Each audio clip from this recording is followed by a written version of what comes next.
좀 오래전 일입니다마는 영국의 런던에 동물원이 있는데 어느 날 동물원에서 일어난 일이 기사화된 적이 있습니다. 동물원 하면은 자고로 그 우리 안에 동물들이 있게 마련인데 여러분 사진에서 보는 것처럼 우리 안에 누가 있어요? 사람들이 들어가 있습니다. 수영복 차림에 거기에 이제 무화과나무 잎으로 엮은 옷을 입은 그런 사람들 8명이 이제 거기 들어가 있는데, 어떤 분은 플라프를 돌리기도 하고 또 어떤 분은 또 공놀이를 하기도 하고 그러는 모습이 동물원의 한 우리에 사람들이 거기에 기거하는 모습이 연출이 된 겁니다.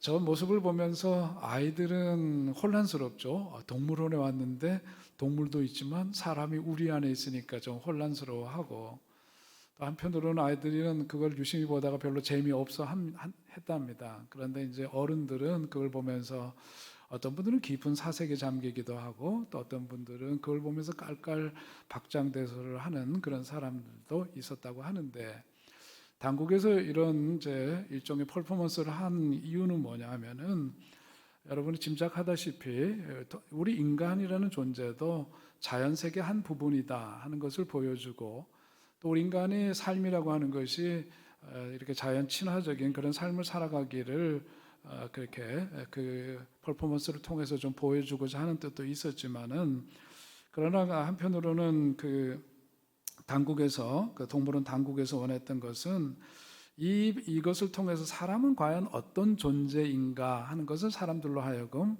생각하도록 하고 싶었다 하는 것이 당국의 의도였다라고 합니다. 우리가 살아가면서 그렇습니다. 우리들이 정말 살아가면서 알아야 될 것들 많이 있지만은, 그런 가운데에서 과연 우리 인간이라는 존재는 누구이고 무엇인가, 나는 도대체 어떤 존재인가 하는 것을 아는 것이 세상 그 어느 것보다도 우리가 살아가는 데 있어서는 가장 중요한 물음이라고 생각을 합니다. 오늘 여러분이 잘 아시는 대로 예수님께서 광야에서 이제 공생의 사역을 시작하시기 전에 사탄으로부터 유혹을 당하신 광야에서의 시험 이야기, 그것이 오늘 우리가 함께 읽은 성경 본문의 내용입니다. 사탄으로 하여금 사탄이 예수님을 유혹한 그런 이야기, 바로 이 이야기를 통해서 성경 우리들에게 들려주시는 것은 뭐냐 하면은, 앞서 동물원 이야기한 것처럼 예수님께서 이제 공생의 사역을 시작하시면서 예수님 당신 그 존재, 자기 존재에 대한 그 도전을 이 말씀을 통해서 들려주고 있는 거죠. 우리가 살아가면서 자기가 누구인지 정체성을 분명히 하는 것이 참으로 중요하죠. 내가 누구인지를 아는 것이 중요합니다. 오늘 예수님께서도 공생의 그 엄청난 사역을 감당하시기 전에 당신 자신이 누구인지를 이 사탄의 유혹을 받고 시험을 당하는 이야기를 통해서 그것을 분명히 하는 그런 여정을 오늘 이야기는 우리에게 들려주고 있습니다. 오늘 우리도 살아가면서 이것이 필요하죠. 내가 누구인지를 분명히 하면서 살아가는 것이 필요합니다. 가장 무엇보다도 우리는 누구이냐? 하나님의 거룩한 자녀이다. 믿습니까, 여러분? 네, 우리는 거룩한 하나님의 자녀임을 분명히 인식하고 살아야 해요. 나는 하나님의 사랑의 대상이다. 하나님께서 나를 지극히 사랑하신다. 그것이 바로 우리 자신의 정체성이 되어야 할 줄로 믿습니다. 우리가 살아가면서 그것을 잊으면 안 되는 거죠. 예수님이 우리를 사랑하시는데 어떻게 사랑하시고 얼마나 사랑하셨느냐? 당신의 생명을 내어주기까지 십자가 사랑으로 사랑하신 그 사람이 누구냐? 바로 나다. 그 정체성을 갖고 우리가 살아야 하는 겁니다. 그러니까 우리가 이 땅에 살아가면서도 나는 하나님 나라, 그야말로 천국 백성이요, 하나님의 그 어마어마한 사랑을 힘입고 살아가는 존재라고 하는 그런 자의식을 갖고 살아가는 것이 중요하죠. 반면에 사탄이 하는 일은 뭐냐면, 바로 우리가 누구인지를 모르게 하거나 그것을 혼란스럽게 만드는 존재, 그게 바로 사탄이 하는 일입니다. 그래서 사탄이 역사하게 되면 사탄은 우리로 하여금 하나님과의 관계를 의심하게 만들죠. 그리고 내가 누구인지, 하나님의 자녀로서의 자긍심, 이런 것들을 망각하게 합니다. 그리고 더 나아가서는 하나님과의 그 관계를 멀어지게 하고 결국은 갈라놓는 일을 하는 것, 그것이 바로 마귀의 역사고 사탄의 역사임을 우리들이 분명히 알아야 합니다. 자, 이제 성경 본문으로 들어가서 예수님께서 오늘 본문을 보면 세 가지 시험을 당하신 일을 우리에게 전해주고 있는데, 가장 먼저 보니까 마귀가 예수님에게 하는 말이 뭐냐 하면은, 내가 하나님의 아들이여든 명하여 뭐라 그래요? 이 돌들이 뭐가 되게? 떡덩이가 되게 하라. 이 돌이 변하여 떡이 되게 하라 하는 그런 시험을 하고 있습니다. 사실 우리가 살아가면서 배고픈 거 참는 것도 어렵습니다. 저도 지난 12월에 혈압이 너무 올라가고 그래서 체중을 줄여야 되겠다 그러면서 식사량을 줄이고 이게 조절을 하니까요, 이게 처음엔 아찔하더라고요. 든든히 먹어야 되는데 이게 든든히가 아니라 이렇게 양을 줄이는데도 힘들어요. 우리가 금식해 보면 알지만, 금식하면은 아주 처음 며칠은 정신이 없습니다. 그러나 이제 3, 4일이 지나고 나면 몸도 마음도 평안해지는 것을 느끼게 되지만, 배고픈 거 참 어려운 일이로구나 살면서 우리들이 경험하는 일이죠. 오늘 근데 이 사탄이 예수님 40일 금식하시는 가운데 찾아와서 하는 첫 번째 유혹은 뭐냐면, 네가 하나님의 아들이거든 그러면서 돌을 가지고 떡을 만들라 하는 그런 유혹을 하고 있습니다. 여러분, 배고프면 돌이 아니라 쇳덩어리라도 그야말로 할 수만 있다면 떡 만들어야 되고 밥 만들어서 먹어야 되는 것이 우리들의 엄연한 현실이에요. 근데 오늘 이 이야기를 통해서 우리에게 들려주는 것은 뭐냐면, 그 마귀가 하는 유혹은 뭐냐면, 과연 나의 그 육신의 필요를 하나님이 알아주실 거냐 하는 것에 대해서 의심하게 만드는 거예요. 그게 바로 사탄이 하는 역사임을 성경은 오늘 보여주고 있습니다. 예수님이 오늘 이 유혹에 대해서, 사람이 떡으로만 빵으로만 사는 것이 아니고 하나님의 입에서 나오는 뭘로 살아요? 말씀으로 사는 것이다, 그렇게 응대를 하면서 그 시험을 이겨내십니다. 그러나 우리들이 오해해서는 안 되는 것이, 예수님이 하신 이 말씀의 의미가 우리가 빵 없이 살 수 있고 영의 양식이라고 하는 하나님 말씀만 잘 읽고 듣고 그러면 우리가 잘 살 수 있다, 그런 얘기하는 것은 아닙니다. 먹어야 살아요. 예수님도 하나님도 그것을 귀중하게 여기셨기 때문에 하나님께서는 출애굽의 여정 속에서 어떻게 하십니까? 이스라엘 백성들에게 어떻게 만나를 내리시죠. 쓴물도 단물로 바꿔주시고, 그야말로 목마를 때는 바위를 쳐서 생수가 터지는 역사를 허락하시면서 만나와 메추라기를 공급해 주심으로 먹는 문제 외면하지 않는 분이세요. 오히려 그것을 채워주시는 분 하나님이십니다. 예수님 오병이어의 기적 왜 일으키셨어요? 그들이 줄이고 있을 때, 군중들이 줄이고 있을 때 그들에게 먹이시기 위해서 그런 기적을 베푸셨던 예수님. 그러니까 우리 주님은 우리들이 먹고 사는 문제에 대해서 무심한 분이 절대로 아니시고, 그것에 대해서 깊이 관심 갖고 계시고 그 문제 해결해 주시는 일을 위해서 발벗고 나서시는 분이시다 하는 거죠. 우리가 사는 시대는 참 먹는 문제, 지금은 좀 많이 달라졌습니다만은 먹는 문제 참 심각하고 어려운 문제였어요. 어렸을 때 기억을 더듬어 보아도 학교 다니면서 우리 초등학교 때 뭘 나눠줬냐면, 시골 학교에서 옥수수빵을 나눠줬어요. 근데 매일마다 모든 학생들이 다 먹을 수 있는 게 아니라 분단별로 먹을 수 있었어요. 예민해집니다. 분단별로 주는데 그것이 공평하지 않게 배급이 되거나 남는 빵을 어떻게 처리하느냐, 이 문제가 상당히 심각한 문제였고, 빵 하나에 그야말로 심하게 얘기하면 목숨 건다 하는 정도로 먹는 문제 참 귀한 일이었어요. 어렸을 때 기억 가운데 하나는 뭐냐면, 우리 어머님이 아버님 이제 사업하시는 대로 가시는 동안 우리 이제 아이들끼리 있는데, 가정 형편이 어려웠고 매일 조밥을 먹는 친구가 있었어요. 그 친구를 우리 집으로 초대해서 우리 누이하고 쌀밥을 지어서 밥을 같이 해 먹었는데, 그건 너무너무 좋아하던 그때의 기억이 새롭습니다. 그러니까 가난해서, 좁쌀 아시나요? 노란 조로만 돼 있는 밥, 저도 먹어보니까 아주 까끌까끌하고 먹기가 어려워요. 보리밥도 쌀이 어지간히 있어야 그게 맛있지, 요즘은 건강식을 먹는 데지만 없어서 먹는 심정은 참 말할 나위도 없이 어렵고 그렇습니다. 그렇기 때문에 우리가 자라면서 우리 세대만 하더라도 먹는 거 참 고맙게 여기고 귀하게 여겨서, 지금도 집에서도 저는 음식 남기는 꼴을 못 봐요. 그래서 제가 이렇게 몸이 좀, 이런 원인 중에 하나도 남기는 거 아까워서 이제 그런 습성이 있긴 합니다. 근데 저희들 세대도 그런데, 저희들 앞선 세대, 일제강점하에서 사시고 또 한국 전쟁을 겪으셨던 우리 부모님 세대를 생각해 보면은 우리 부모님들은 정말 그 음식에 대해서 너무 철저하셨죠. 아까워하시고 귀하게 여기시고, 그러면서 뭐예요? 하나님이 도우셔서 주신 음식에 대해서 늘 감사하고, 그 감사의 깊이와 크기가 우리와는 비교할 수 없을 정도로 크셨다는 것을 우리는 잘 알고 있습니다. 반면에 우리 자녀들 세대는 많이 다르죠. 우리 아들도 클 때 보면은요, 냉장고 문 휙 열고서는 냉장고 안에 뭐가 있어요? 냉장고 안에 있는 건 다 먹을 것들이죠. 냉장고 휙 열고서 기껏 한다는 말이, 먹을 게 하나도 없네. 그런데 먹을 게 없기는 왜 없어? 거기다 먹을 걸로 가득 차 있지. 지가 못 만들어서 먹고 지 입맛에 안 맞아서 그렇지. 그렇습니다. 오늘 그런데 이제 성경 이야기로 돌아와서 보면은 이 마귀가 하는 유혹은 뭐냐면, 우리 삶에 있어서 가장 기본적인 욕구에 해당되는 이 먹고 사는 문제를 가지고, 그것을 가지고 우리로 하여금 하나님과의 관계 속에서 그 관계를 의심하게 만드는 유혹을 한다는 거예요. 그게 중요한 거예요. 우리가 살면서 어려운 때가 있죠. 먹고 사는 문제, 이것 때문에 가장 기본적인 욕구를 건드리면서 하나님을 의심하게 하고 하나님과의 사이를 갈라놓는 일들이, 그게 뭐냐면 마귀가 하는 역할이다, 그런 얘기입니다. 그래서 예수 믿는 사람들은 음식, 먹는 문제, 기본적인 욕구를 해결해 주시는 하나님께 늘 감사해야 돼요. 우리가 식당에 가서도 그거 뭐 감사하는 마음으로 먹으면 되지 그러지만, 굳이 감사 기도 드리는 것은 뭐냐면, 이 밥 한 그릇, 이 밥 한 끼 먹는 거가 그냥 주어진 것이 아니라 하나님의 은총의 선물임을 우리가 기억하면서 그렇게 음식을 대하는 거죠.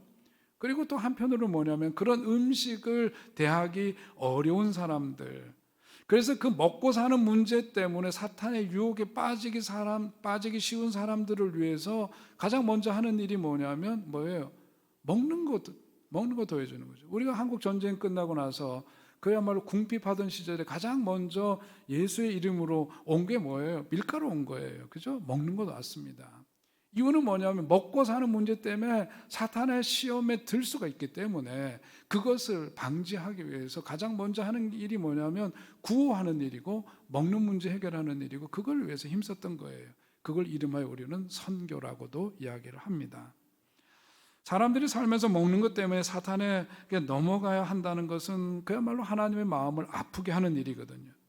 그래서 예수님께서는 가난한 사람들, 지극히 작은 자들에게 그들이 목마를 때, 그들이 배고플 때 그들에게 냉수 한 그릇을 더해주고 그들에게 먹을 것을 더해주는 일이 곧 누구에게 한 거다?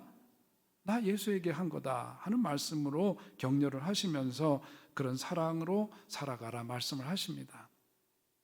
여러분, 천국 백성 된다는 건 다른 것 아니에요.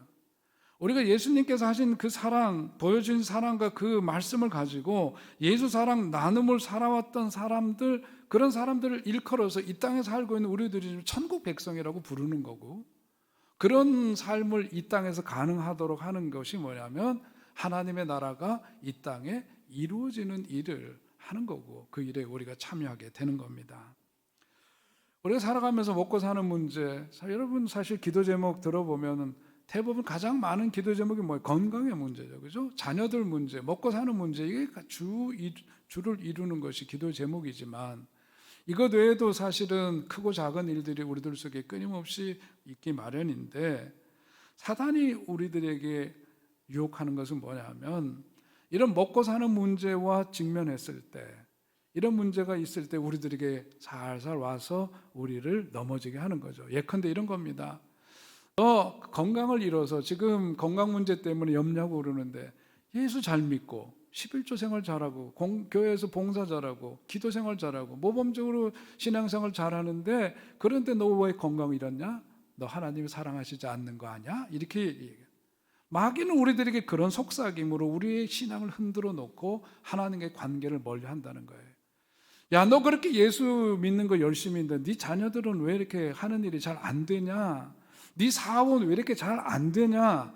어려움이 있냐? 이런 것들을 통해서 뭐냐? 우리의 마음을 흔드는 거예요. 그것이 오늘 예수님이 당하신 시험의 첫 번째 시험의 내용이고, 오늘 우리도 이 시대를 살아가고 오늘을 살아가면서 마귀는 우리들에게 그렇게 역사한다는 거예요. 여러분, 그럴 때 어떻게 했습니까? 우리 주님께서는 말씀으로 그것을 물리치시죠. 사람이 떡으로만 사는 게 아니야, 하나님의 말씀으로 사는 거란다, 그러면서 물리치시죠.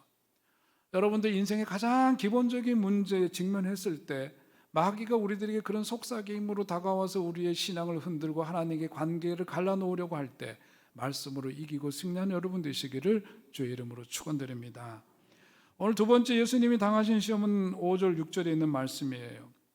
거기서 보면 예수님으로 하여금 성전 꼭대기에 그 마귀가 와서 세우면서 그리고 내가 하나님의 아들이든 뛰어내리라고 얘기를 하죠.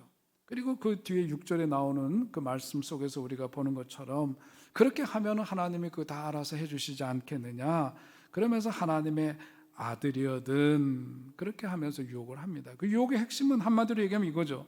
하나님이 과연 나를 위험한 상황에서 건져주실 것인가. 우리가 살다 보면 그렇게 위험한 상황에 노출되어져 있을 때 우리로 하여금 그 믿음을 흔들게 하는 거예요. 그게 뭐냐, 마귀가 하는 유혹이다, 그겁니다. 여러분, 이 이야기를 전개하기 전에 먼저 우리들 속에서 다져야 될 게 있어요. 그것은 뭐냐 하면, 살다 보면 우리가 원치 않게 어려움 당하는 일들이 수도 없이 있잖아요. 그야말로 누구에게 조준사격을 당하듯이 어려운 일을 당할 수도 있지만 현실이 아무런 그거 없는데 유탄에 맞듯이 그런 어려움을 당할 때도 있고 그렇습니다. 인생 살다 보면 그야말로 짜여진 각본이 아닌지라 별의별 일들을 다 당할 수가 있지만 그럴 때일수록 우리는 뭐냐면 어떻게 해요? 그런 어려움이 닥칠수록 하나님을 더욱더 신뢰하고 의지하고 앞에서 하나님 우리 주님께서 그 마귀의 유혹을 이기셨던 것처럼 말씀으로 이기는 삶이 되어야 할 줄로 믿습니다.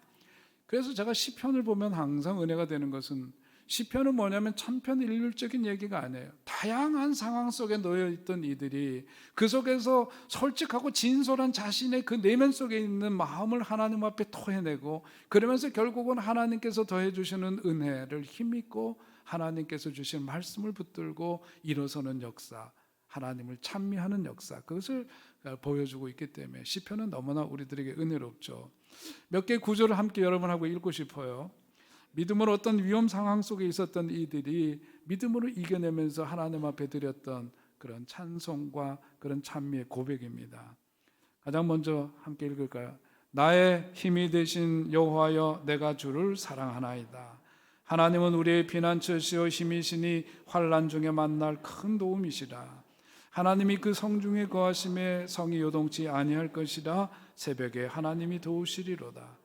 나를 기가 막힐 웅덩이와 수렁에서 끌어올리시고 내 발을 반석에 두사 내 걸음을 견고케 하셨도다.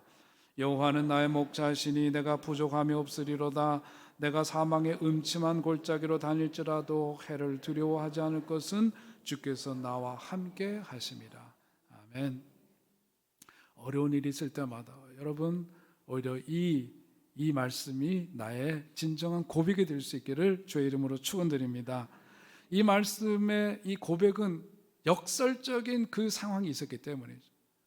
나의 힘이 되신 여호와여 그랬을 때는 뭐냐면 그 어떤 것도 의지할 수 없는 그야말로 삭막한 상황이 그에게 있었다는 이야기죠. 내가 사망의 음침한 골짜기로 다닐지라도, 그야말로 죽음의 문턱까지 갔던 그런 순간이 있었지만 목자 되신 주님께서 나로 하여금 구원해 주시고 평안을 주시고 회복시켜 주신 주의 은혜를 힘입은 사람만이 드릴 수 있는 고백인 겁니다. 온 세상에 요동치는 현실이 있지만 그런 가운데에서도 그 성중에 우리 주님께서 거하시기 때문에 요동치 않는 믿음으로 승리한 사람만이 드릴 수 있는 고백이 우리가 함께 읽은 말씀의 고백인 거죠. 우리가 그러해야 합니다. 살면서 우리가 조금만 잘못 생각하면 하나님은 눈에 보이시지 않고 손에 잡히시지도 않기 때문에 나를 사랑하시고 나를 돌보시고 나를 다스리시는 전지전능하신 하나님, 그 하나님이심, 그분이 나의 하나님이심을 의심하게 되는 경우들이 있는 거예요. 그러나 그 역사가 어떻게 오느냐, 마귀가 바로 우리들 삶 가운데 살며시 들어와서 우리로 하여금 그 어려운 상황 속에 있는 삶 현실에서 우리를 흔들어 놓는 거예요. 멀어지게 만드는 거예요. 하나님과의 관계를 갈라놓는 겁니다. 그래서 오늘 성경 말씀에도 보면 6절에서 그 마귀가 하는 그 유혹하는 내용이 나오죠. 그가 했던 유혹은 에덴 동산에서 아담과 하와를 유혹했던 그 마귀와 다름이 없어요. 본질적으로 같습니다. 그 유혹의 내용이라는 게 다른 게 아니에요. 하나님의 선하심을 의심케 하는 겁니다. 하나님은 우리 인간을 정죄하시는 분이라고 자꾸 해서 주입하는 겁니다.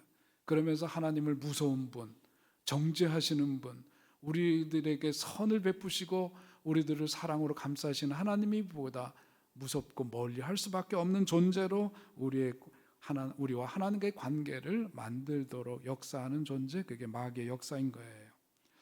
여러분, 오늘 이 두 번째 유혹이 의미하는 것은 우리의 실생활로 돌아오면 이런 겁니다. 신앙의 이름으로 우리로 하여금 정죄하게 하고 서로를 정죄하고 판단하게 하고 그것으로 인해서 사람에게 상처를 주는 그런 이들을, 그게 바로 뭐냐면 마귀의 역사임을 우리들에게 말씀해주고 있는 거예요. 오늘 본문에 보니까 5절에 뭐라고 됐냐면 거룩한 성으로 마귀가 데려가서 성전 꼭대기에 예수님을 세웠다 그랬습니다. 여러분, 거룩한 성, 다시 말해서 성전에 가서 뭘 해야 돼요? 성전에 가면 뭘 해야 됩니까? 하나님을 찬미해야 되죠. 성전에 갔으니 하나님을 만나 하나님께 기도하고 말씀에 귀 기울이고, 이것이 성전에서 거룩한 곳에서 해야 될 일인데 거기에 성전 꼭대기에 세워서 뛰어내리라 이런 헛소리를 하는 거, 이게 뭐예요? 이게 마귀의 역사다, 그런 얘기죠. 그러니까 마귀가 하는 짓은 다른 게 아니라 하나님의 이름을 악용해가지고 하나님의 자녀들을 하나님의 사랑과 은혜로부터 그것을 의심하게 만들게 하는 거예요. 그게 마귀의 역사다. 그래서 사탄이라고 하는 그 이름이 갖고 있는 뜻이 뭡니까? 갈라놓는 자라고 하는 그런 뜻을 갖고 있는 거죠. 하나님과 하나님의 자녀들을 갈라놓고 이간질하는 마귀, 그게 바로 사탄입니다. 그래서 마귀가 하는 짓 알아야 되고, 사람이 하는 그런 언행이 이런 마귀의 도구가 되어서는 안 되는 거죠. 그러니까 종교의 이름으로, 신앙의 이름으로 다른 사람들 함부로 판단하고, 나와 다르고, 나와 어떤 다른 생각을 갖고 있고 모습이 다르고 이런 것에 대해서 정죄하고 판단하는 것, 이게 다 마귀가 하는 역사일 수 있다. 오늘 성경은 그것을 보여주고 있습니다. 그래서 오늘 두 번째 이 말씀을 통해서 우리가 이런 시험을 이기는 신앙을 가지기 위해서는 어떠해야 되느냐? 멍청한 신앙, 무책임한 신앙, 무지한 신앙을 떠나야 돼요. 그게 중요합니다. 여기 엘튼 트루블루드라고 하는 학자가 있는데 그분이 참 중요한 얘기를 했어요. 여러분도 함께 여기 읽어보시면 좋겠는데 함께 읽을까요? 시작. 생명력 있는 기독인이 되기 위해서는 다음 세 가지 요소가 잘 개발되어야 한다. 헌신된 내면의 삶, 외적인 봉사활동, 그리고 합리적 지적 생활이다. 아멘. 예. 성경 말씀도 아닌데 아멘이 나오네. 예수님과 함께 춤을, 이웃에게 사랑을, 이 표가 같은 거예요. 예수님과 함께 춤을, 이게 뭐냐면 우리의 내면이 예수님으로 말미암아 영적으로 충만해지고 예수님과의 그 관계 속에 살아가는 신나는 인생을 말하는 겁니다. 그것이 이분이 얘기한 헌신된 내면의 삶인 거예요. 그런 다음에 뭡니까? 우리 내면이 주의 은혜로 가득해지고 그 다음에 뭐죠? 그것이 외화되어서 나타나야 돼. 그 누구에게? 이웃에게. 주님께서 우리에게 주신 사랑과 은혜를 전해야 되죠. 흘러넘쳐 바깥으로 흘러나가야 돼. 그게 뭡니까? 외적인 봉사활동이라고 이분이 표현한 거예요. 그리고 뭐가 필요하냐? 합리적인 지적생활이 필요하다. 지성과 더불어 영성을 추구하는 데 있어서 이 지성이 함께하지 않으면 안 되는 거죠. 웨슬리 목사님은 특별히 그런 점에서 우리들의 모든 신앙이 네 가지 요소에 기초해야 되는데 가장 기본적으로는 성경이 기초에 있어야 하지만 한편으로는 경험이 중요하다. 예수님과의 살아계신 주님과의 만남을 통해서 그 신앙적인 체험이 중요하다. 그래야 우리가 활력 있는 신앙생활을 할 수가 있어요. 그리고 예슬리 목사님 두 번째로 강조한 게 뭐냐면 이성이에요. 예수님께서 우리에게 상식을 주시고 우리 주님은 우리로 하여금 그것을 분별할 수 있는 그런 지성을 주셨어요. 그것이 reason, 이성입니다. 세 번째는 전통이에요. 하나님을 믿는 그 신뢰 속에 살았던 신앙의 사람들이 어떤 트래디션, 전통 속에서 살아왔는가, 그것을 통해서 조명하는 것 굉장히 중요한 부분임을 웨슬리 목사님도 얘기를 하셨는데, 오늘 우리도 그런 점에서 신앙생활하면서 세상에서 우리 기독교인들에 대해서 함부로 얘기하고 못되게 얘기하고 우습게 여기고 이러는 오늘날의 현상은 뭐냐면, 우리 기독교인들이 이런 점에 있어서 뭐냐면 이 세 번째 요소를 소홀히 하는 거예요. 합리적인 지적 생활을 소홀히 하는 데 있습니다. 그저 우리가 믿습니다, 아멘으로 되는 게 아니라 우리 신앙이라고 하는 게. 그래서 성경도 깊이 배워야 해요. 배워야 합니다. 여러분, 예배당 오래 다녔다고 해서 신앙적으로 그것이 깊어지고 넓어지는 건 아니에요. 배워야 해요. 배워야 합니다. 요즘 우리나라 영화를 가지고 이 영화가 오르니 저 영화가 오르니 그러면서 국부가 누구고 이런 거에 대한 얘기들 하는데, 여러분, 여러분 편향된 사고를 가지면 안 돼요. 우리가 어디에서 이런 하면은요 왜 그런가 한번 들여다보고 살펴봐야 돼요. 그래야 균형 있고 건강한 신앙생활을 하는 겁니다. 여러분 책을 읽어야 돼요. 그래서 책을 읽어야 해요. 공부를 좀 해야 돼요. 유튜브에서 나오는 이야기 한쪽으로 편향된 얘기만 자꾸 듣고 그것이 나의 세계관이 되고 그러면 안 돼요. 기본적으로 성경이 기초에 있어야 되고 역사적인 기술이 사실이 어떤지를 이모저모로 살필 수 있는 지적인 능력을 하나님이 우리에게 주셨기 때문에 이성적으로 그걸 살필 수 있는 그런 것이 우리들에게 있어야 돼요.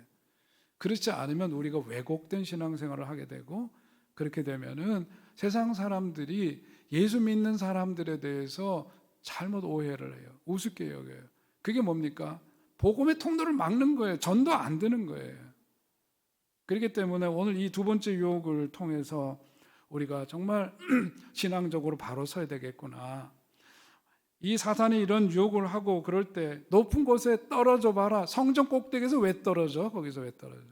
예? 거기서 성전에 들어가면 기도하고 하나님 말씀 듣고 그래야지 왜 떨어져요? 우리가 예수를 믿는 데 있어서도 잘못된 신비주의로 가면 안 되는 이유가 바로 여기 있는 겁니다. 높은 곳에 떨어졌는데도 괜찮다 이런 걸로 쇼하고 이러는 거는 잘못된 믿음이에요. 예수님 그런 거 관심 없으셨어요. 성경 복음서에 나오는 말씀을 보면 사람들이 구체적인 삶 속에 들어가셔서 살리시고 세우시고 꿰매시고 감싸시고 돌보시고 사랑하시는 역사를 하셨지 어디 가서 쇼하면서 막 남들이 못하는 거 하면서 막 보여주고 폼잡고 그러셨나? 절대로 안 그러셨어요. 오늘 그래서 주 너의 하나님을 시험하지 말라 그렇게 말씀하시는 거고 그 말씀으로 마귀의 역사를 물리치시는 예수님, 그 예수님의 삶이 오늘 우리네 삶 속에 있어져야 될 줄로 믿습니다. 오늘 끝으로 말씀을 보면 이 세 번째 유혹은 뭐냐면 정말 하나님이 역사의 주인이신가 하나님의 주권에 대한 그런 시험을 우리에게 보여줍니다. 9절에 있는 말씀을 보면 이르되 만일 내게 엎드려 경배하면 이 모든 것을 내게 주리라. 누가 한 얘기예요? 마귀가 한 얘기예요. 여러분 이게 말이 되는 얘기입니까? 천하 만국은 누가 지으셨어요? 하나님이 지으셨고 하나님께 속해 있는 거예요. 근데 마귀가 건방지게 말도 안 되게 뭐라 그러냐면 내가 너에게 주겠다 이런 헛소리를 하는 겁니다. 한마디로 사기치는 거예요. 예수님 말씀하십니다. 10절에 보니까 사탄아 물러가라 기록되었으되 주 너의 하나님께 경배하고 다만 그를 섬기라 하였느니라. 여러분 그러니까 우리가 살아가면서 부질없는 것에다 기대하고 부질없는 것을 얻기 위해서 인생 낭비하면 안 됩니다. 여러분 어떤 사람들 보면 명함 요즘 잘 주고받지도 않는데 그 전에 명함 주고받은 어떤 분들은 명함 앞뒤로 빼곡하게 자기가 뭐 하는 사람인지 적어놓은 사람들이 있어요. 제가 보기엔 참 한마디로 우스운 거예요. 우스운 거예요. 여러분 그것이 그 사람의 인격이에요. 그 사람의 어떤 뭘 나타내는 겁니까? 여러분 그런 거에 우리가 에너지 쏟을 필요 없어요. 세상의 헛된 명예욕이나 부질없는 감투 좋아하는 거 다 이게 뭐냐면 오늘 말씀으로 보자면 사탄 마귀의 게임에 넘어간 거로구나 이걸 알아야 합니다. 부질없는 것에 이름 올리고 어디 가면 높은 자리에 앉으려고 하고 이런 것에 목매고 살아가는 인생 참 헛된 인생이고 시시한 인생 되는 거예요. 오늘 그러므로 우리가 살아가면서 여기저기 기웃거릴 거 아닙니다. 이런 것에 에너지 쏟아서는 안 돼요. 그리고 오히려 오늘 우리는 삶의 중심을 분명히 하면서 사단 마귀가 유혹하는데 어디 기웃거리고 저기 기웃거리고 그러는 인생이 아니라 주일이 되면 어디 예배 자리에 나와서 하나님만이 우리의 삶의 참 주인이시고 이 세상 우주 만물을 다스리시는 참 창조주이시고 만유의 주가 되신 분이심을 고백하고 인정하고 그분을 찬미하고 그러면서 우리 자신이 누구인지를 깨닫고 그분의 엄청난 사랑 속에 있는 우리 자신임을 확인하면서 우리가 살아가는 모든 성도들이 되어야 할 줄로 믿습니다. 신앙생활 잘못하면 세상 일에 빠지게 되어 있는 거예요. 인생 그러면 낭비하는 겁니다. 예수님이 당하신 광야의 시험의 그 내용은 물질에 대한 욕심, 세상 권세에 대한 욕망 이런 것에서 나오는데 오늘 우리들이 이겨내야 될 시험을 예수님이 먼저 이겨내심으로 인해서 우리도 이겨낼 수 있고 이겨내야 된다는 것을 우리들에게 말씀해 주고 있어요. 시험을 이기는 우리들이 되어야 할 줄로 믿습니다. 그런데 어떻게 하면 이길 것이냐 끝으로 주시는 말씀 어떻게 이길 거냐 그냥 시험을 피해서만 살 거냐 아니면 우리의 의지로 이겨내며 살 것인가 그거 다 어려운 일이에요. 인간의 노력으로 어려운 일입니다. 골로새서 2장 21절로 23절에 있는 말씀을 쭉 보시면 여기에 21절로 23절에 있는 이 말씀의 내용을 한마디로 요약하면 뭐냐면 인간의 의지로 그것을 넘어서는 거 불가능하다 그거예요. 이것을 골로새서는 뭐라고 표현했냐면 자의적 숭배다 그랬어요. 내가 세상 유혹을 이기고 이것을 내 의지로 이기려고 내 노력으로 이기려고 하는 것이 바로 자의적 숭배다 그랬습니다. 무슨 얘기예요? 내 힘으로 되는 게 아니다 그겁니다. 인정해라. 그래서 골로새서에서 사도 바울은 권면하기를 우리로 하여금 이런 유혹 많은 세상에서 이것을 이기고 사는 삶을 위해 우리들이 택해야 될 게 있다. 뭐냐? 위의 것을 찾으라 그렇게 말씀했어요. 우리 지난주 설교의 제목과도 같은 말씀의 의미입니다. 뭐죠? 지난주 설교 제목이 뭐예요? 주여 기억나게 하옵소서. 신령한 것을 사모하라. 사랑을 추구하고 신령한 것을 사모하라 그랬습니다. 오늘 사단 마귀 유혹을 이기는 삶은 뭐냐면 차원이 다른 삶을 살아야 되지 그 속에서 그거 가지고 씨름해가지고 내 의지로 이기는 싸움 아니다 그거예요. 그걸과는 넘어서는 삶을 살아야 된다. 그래서 사도 바울도 로마서 5장 17절에서 예수 그리스도로 말미암아 생명 안에서 왕노릇하리라 그랬죠. 다스린다 이거예요. 그것을 넘어선 삶, 다스리는 삶을 산다라고 고백을 했습니다. 좀 더 구체적으로는 리차드 포스터가 얘기한 대로 영적인 삶의 훈련이 우리들에게 필요한 거죠. 갈라디아서 6장 8절에서 자기 육체를 위하여 심는 자는 육체로부터 썩어진 것을 거두고 성령을 위하여 심는 자는 성령으로부터 영생을 거두리라 그랬습니다. 우리가 그러니까 이런 사단 마귀의 역사를 이기고 그 유혹을 넘어서는 시험을 이기는 신앙생활을 하기 위해서는 어떻게 해야 되느냐? 영적인 삶을 위한 투자가 필요하고 그것을 위한 훈련이 필요하다는 거예요. 그래서 우리가 말씀도 배우는 거고 그렇게 훈련이 필요한 거고 그렇습니다. 오늘 우리가 살아가는 그런 신앙의 여정 속에서 특별히 광야에서 우리는 목마름이 무엇인지 메마름이 무엇인지를 배우게 되는데 그런 점에서 우리로 하여금 이 사순절은 특별히 우리 자신 스스로 광야로 내몰 필요도 있는 거죠. 그래서 그곳에서 하나님께서 우리들에게 주시는 그 은혜를 우리가 사모하면서 철저하게 하나님을 의지하는 법을 우리가 오히려 배워야 하는 겁니다. 바라기는 이 사순절 세 번째 주일 우리가 보내면서 오늘 예수님께서 시험을 이기신 그 신앙을 본받고 그것이 바로 예수님이 자신이 누구인지를 분명히 하면서 그 시험을 이겨내셨던 것처럼 오늘 우리도 하나님의 사랑받는 그런 자녀라고 하는 존재의식을 확실히 갖고 하나님의 말씀으로 늘 승리하는 여러분의 삶이 되시기를 주의 이름으로 축원드립니다. 하나님 아버지 은혜와 사랑을 감사합니다. 오늘도 주님 주신 말씀 의지해서 험악한 세상, 유혹 많은 세상 속에 살지만 주님이 그러하셨던 것처럼 우리도 주께서 우리에게 주신 그 말씀으로 이기며 살아가는 삶이 되게 하여 주시옵소서. 내가 항상 누구인지 하나님의 그야말로 그 어마어마한 사랑을 받고 살아가는 하나님의 자녀임을 항상 기억하면서 말씀으로 승리하여 주님께 영광 드리는 삶이 되게 하여 주시옵소서. 예수님의 이름으로 기도하옵나이다. 아멘. 우리 함께 일어나셔서 주님께 찬양 드리겠습니다.